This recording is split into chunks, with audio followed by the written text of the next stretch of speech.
2 maande gelede was daar violence in hierdie huis, want toe vat ek my vrou se biltongkas wat sy gemaak het. Dis 'n groote, hierdie is nou 'n kleintjie. Sy het die groote gemaak, sy het hierdie een ook gemaak want ek het hare gevat. Ja, so sorry nee. Maar ek weet is nou veel wys, hierdie kom nou uit my biltongkas uit, wat my vrou gemaak het vir my. En want sy is baie lief vir my, nee. Ja. Yes. Sien, check out. Maar wys hulle 'n bietjie wat het jy gemaak hierso?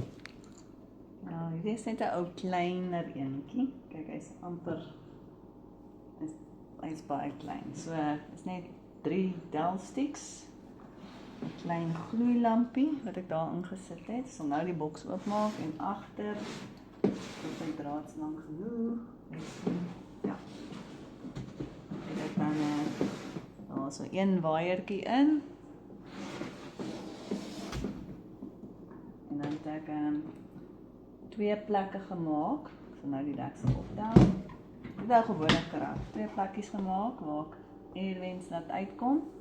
Omdat dit so groot sterk waier is. En dan binnekant, dis hoe dit lyk.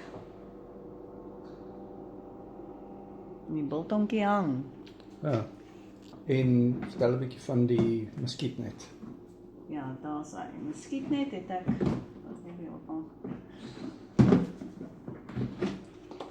Het ek aan beide kante geplak, dat die vliee nie kan inkom nie. En dan binnekant, aan die buitekant, by die waier, voor ek die waier vasgesit het ek ook muskietnet gesit. Sodat die vliee glad nie kan inkom nie. Maar ja, jy moet maar altyd versigtig wees as jy die deksel oopmaak, 'n vlieg is vinnig. Skit maar die hok, en maak seker dis nie 'n vlieg in voordat jy die deksel maak nie, want hulle is skelm. En wat gebeur Sondag? Bootcamp. Wat Ek weet weer? net nie wat die nie, sorry. Die lewer O bootcamp. ja, Die lewer bootcamp is Sondag. WhatsApp my Carnivore Keto Word Coaching. My nommer is in die bio en jy kry resepte en jou coaching is op WhatsApp video call. Ons doen mindset bootcamps ook.